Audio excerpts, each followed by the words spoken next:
The Norka, a vintage fairy tale. Today we have a book named The Norka, a vintage fairy tale.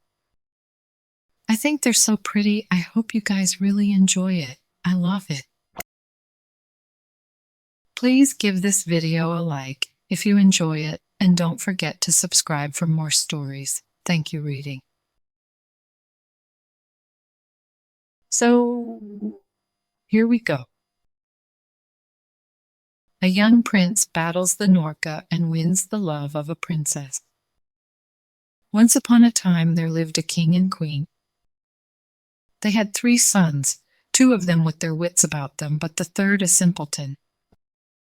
Now the king had a deer park in which were quantities of wild animals of different kinds. Into that park there used to come a huge beast. Norka was its name, and do fearful mischief, devouring some of the animals every night. The king did all he could, but he was unable to destroy it. So at last he called his sons together and said, "Whoever will destroy the Norka, to him will I give the half of my kingdom." Well, the eldest son undertook the task. As soon as it was night, he took his weapons and set out. But before he reached the park, he went into a tavern, and there he spent the whole night in revelry. When he came to his senses, it was too late. The day had already dawned. He felt himself disgraced in the eyes of his father, but there was no help for it. The next day, the second son went and did just the same. Their father scolded them both soundly, and there was an end of it. Well, on the third day, the youngest son undertook the task. They all laughed him to scorn because he was so stupid, feeling sure he wouldn't do anything. But he took his arms and went straight into the park and sat down on the grass in such a position that the moment he went asleep his weapons would prick him and he would awake. Presently the midnight hour sounded.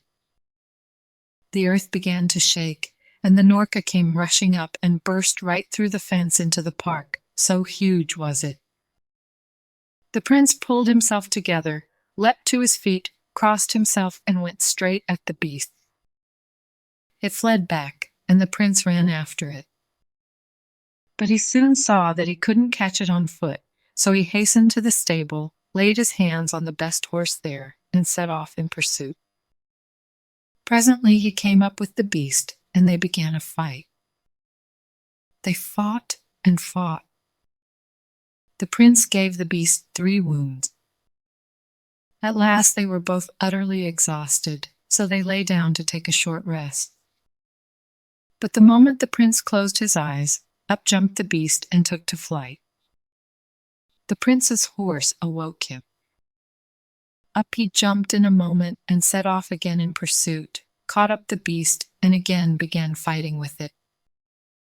Again the prince gave the beast 3 wounds, and then he and the beast lay down again to rest. Thereupon away fled the beast as before. The prince caught it up and again gave it 3 wounds.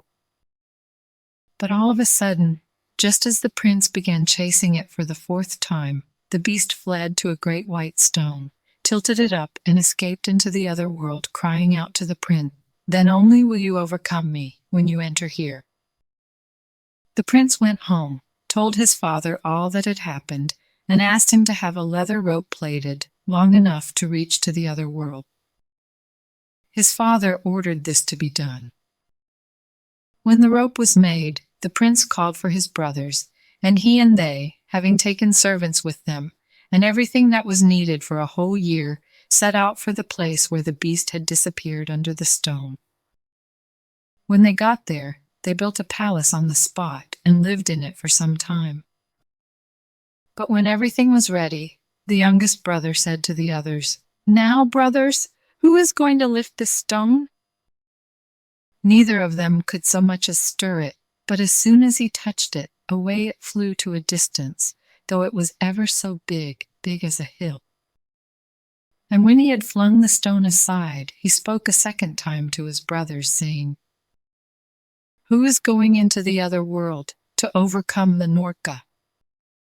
Neither of them offered to do so. Then he laughed at them for being such cowards and said, "Well, brothers, farewell. Lower me into the other world and don't go away from here, but as soon as the cord is jerked, pull it up." His brothers lowered him accordingly, and when he had reached the other world, underneath the earth, he went on his way. He walked and walked. Presently he espied a horse with rich trappings, and it said to him, "Hail, Prince Ivan! Long have I awaited thee." He mounted the horse and rode on, rode and rode, until he saw standing before him a palace made of copper. He entered the courtyard, tied up his horse, and went indoors. In one of the rooms a dinner was laid out. He sat down and dined, and then went into a bedroom. There he found a bed, on which he lay down to rest. Presently there came in a lady, more beautiful than can be imagined anywhere but in a fairy tale, who said, "You who are in my house, name yourself. If you are an old man, you shall be my father. If a middle-aged man, my brother. But if a young man, you shall be my husband, dear. And if you are a woman and an old one, you shall be my grandmother. If middle-aged, my mother. And if a girl, you shall be my own sister." Thereupon he came forth. And when she saw him, she was delighted with him and said, "Wherefore, O Prince Ivan, my husband dear shall you be? Why have you come here?" Then he told her all that had happened, and she said, "That beast which you wish to overcome is my brother. He is staying just now with my second sister, who lives not far from here in a silver palace. I bound up 3 of the wounds which you gave him." Well, after this they drank and enjoyed themselves, and held sweet converse together, and then the prince took leave of her, and went on to the second sister, the one who lived in the silver palace, and with her also he stayed a while. She told him that her brother Norka was then at her youngest sister's. So he went on to the youngest sister, who lived in a golden palace. She told him that her brother was at that time asleep on the blue sea, and she gave him a sword of steel and a draught of the water of strength, and she told him to cut off her brother's head at a single stroke. And when he had heard these things, he went his way. And when the prince came to the blue sea, he looked. There slept the Norka on a stone in the middle of the sea. And when it snored, the water was agitated for 7 miles around. The prince crossed himself, went up to it, and smote it on the head with his sword. The head jumped off, saying the while, "Well, I'm done for now," and rolled far away into the sea.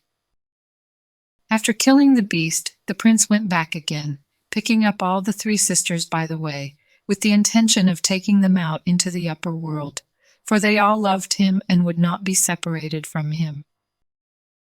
Each of them turned her palace into an egg, for they were all enchantresses, and they taught him how to turn the eggs into palaces and back again, and they handed over the eggs to him. And then they all went to the place from which they had to be hoisted into the upper world. And when they came to where the rope was, the prince took hold of it and made the maidens fast to it. Then he jerked away at the rope, and his brothers began to haul it up. And when they had hauled it up and had set eyes on the wondrous maidens, they went aside and said, "Let's lower the rope, pull our brother part of the way up, and then cut the rope. Perhaps he'll be killed. But then, if he isn't, he'll never give us these beauties as wives." So when they had agreed on this, they lowered the rope. But their brother was no fool. He guessed what they were at, so he fastened the rope to a stone and then gave it a pull. His brothers hoisted the stone to a great height and then cut the rope. Down fell the stone and broke in pieces. The prince poured forth tears and went away. Well, he walked and walked. Presently a storm arose. The lightning flashed, The thunder roared. The rain fell in torrent. He went up to a tree in order to take shelter under it, and on that tree he saw some young birds which were being thoroughly drenched. So he took off his coat and covered them over with it, and he himself sat down under the tree. Presently there came flying a bird, such a big one that the light was blotted out by it. It had been dark there before, but now it became darker still. Now this was the mother of those small birds which the prince had covered up. And when the bird had come flying up, she perceived that her little ones were covered over, and she said, "Who has wrapped up my nestlings?" And presently, seeing the prince, she added, "Did you do that?" "I will do anything for you." "Then carry me into the other world," he replied. "Make me a large vessel with a partition in the middle," she said. "Catch all sorts of game, and put them into one half of it, and into the other half pour water, so that there may be meat and drink for me." All this the prince did. Then the bird, having taken the vessel on her back, with the prince sitting in the middle of it, began to fly. And after flying some distance, she brought him to his journey's end, took leave of him, and flew away back. But he went to the house of a certain tailor and engaged himself as his servant. So much the worse for wear was he, so thoroughly had he altered in appearance, that nobody would have suspected him of being a prince. Having entered into the service of this master, the prince began to ask what was going on in that country. And his master replied, "Our two princes, for the third one has disappeared, have brought away brides from the other world and want to marry them, but those brides refuse. For they insist on having all their wedding clothes made for them first, exactly like those which they used to have in the other world, and that without being measured for them. The king has called all the workmen together, but not one of them will undertake to do it." The prince, having heard all this, said, "Go to the king, master, and tell him that you will provide everything that's in your line." "However can I undertake to make clothes of that sort? I work for quite common folks," says his master. "Go along, master. I will answer for everything," says the prince. So the tailor went. The king was delighted that at least one good workman had been found, and gave him as much money as ever he wanted. When his tailor had settled everything, he went home. And the prince said to him, "Now then, pray to God, and lie down to sleep. Tomorrow all will be ready." And the tailor followed his lad's advice and went to bed. Midnight sounded. The prince arose, went out of the city into the fields, took out of his pocket the eggs which the maidens had given him, and, as they had taught him, turned them into 3 palaces. Into each of these he entered, took the maidens' robes, went out again, turned the palaces back into eggs, and went home. And when he got there, he hung up the robes on the wall and lay down to sleep. Early in the morning his master awoke, and behold, there hung such robes as he had never seen before, all shining with gold and silver and precious stone. He was delighted, and he seized them and carried them off to the king. When the princesses saw that the clothes were those which had been theirs in the other world, they guessed that Prince Ivan was in this world, so they exchanged glances with each other, but they held their peace. And the master, having handed over the clothes, went home, but he no longer found his dear journeyman there. For the prince had gone to a shoemaker's, and him too he sent to work for the king. And in the same way he went the round of all the artificers, and they all proffered him thanks, inasmuch as through him they were enriched by the king. By the time the princely workmen had gone the round of all the artificers, the princesses had received what they had asked for. All their clothes were just like what they had been in the other world. Then they wept bitterly because the prince had not come, and it was impossible for them to hold out any longer. It was necessary that they should be married.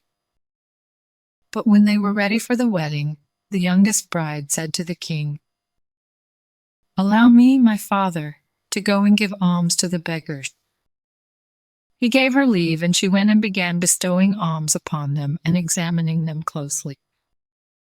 And when she had come to one of them and was going to give him some money, she caught sight of the ring which she had given to the prince in the other world, and her sister's rings too, for it really was he. So she seized him by the hand and brought him into the hall and said to the king, "Here is he who brought us out of the other world."